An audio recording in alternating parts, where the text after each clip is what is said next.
Hello बच्चों, let's read the question which says that in an experiment radioactive 14CO2 was supplied to green plants. In which of the substances the radioactive 14CO2 is supposed to enter and how? Give the various steps sequentially. तो यहाँ पर हमें बताना है ये जो 14CO2 है ये कहाँ पर एंटर करेगी और कैसे एंटर करेगी और इसके वेरियस स्टेप्स हमें सीक्वेंशियली लिखने हैं. Here the key concept for this question is photosynthesis. Photosynthesis. अब देखिए फोटोसिंथेसिस में हमें पता है कार्बन डाइऑक्साइड रिएक्ट करता है वाटर के साथ लाइट की प्रेजेंस में और यहां से ये क्या बनाता है, ये बनाता है यहां से ग्लूकोज प्लस यहाँ पर ये ऑक्सीजन रिलीज करता है और साथ ही साथ ये एनर्जी भी रिलीज करता है. यहाँ पर ये जो आप देख रहे हो ना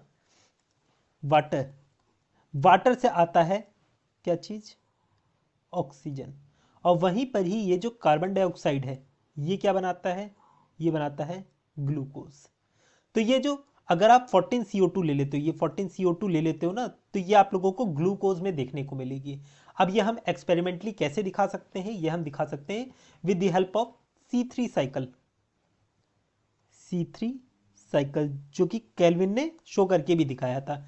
इसमें होता क्या है, एकदम सिंपल सीक्वेंशियल स्टेप अगर मैं लिखूं जो हमें लिखनी भी है इसमें, वो हम किस तरीके से लिख सकते हैं. इसमें देखिए कैसे जो CO2 है ये RuBP के साथ रिएक्ट करता है रुबिस्को एंजाइम की प्रेजेंस में और ये यहां से क्या बनाता है, ये बनाता है PGA, फॉस्फोग्लिसरिक एसिड बनाता है यहां से. अब यहां से PGA को फर्दर रिड्यूस करा जाता है इनटू ग्लूकोज और यहां से PGA जब ये बनता है ना तो यहां से RuBP रीजेनरेट कर जाता है. ये चीज ध्यान रखना.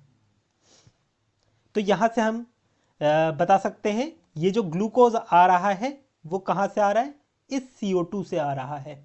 जितने ज्यादा आप कार्बन लोगे उतना ज्यादा आपका ग्लूकोज प्रोड्यूस होगा. यहां पर आपने 6 CO2 लिए हैं तब जाके ग्लूकोज का फॉर्मेशन हुआ C6H12O6. तो यहां से हम कह सकते हैं CO2 जो 14CO2 है वो क्या बना रहा है, ग्लूकोज बना रहा है. और ये कैसे एंटर कर रहा है, C3 साइकिल के थ्रू एंटर कर रहा है. बस यही आप लोगों को बताना था यहाँ पर. I hope you understood it well. Best of luck.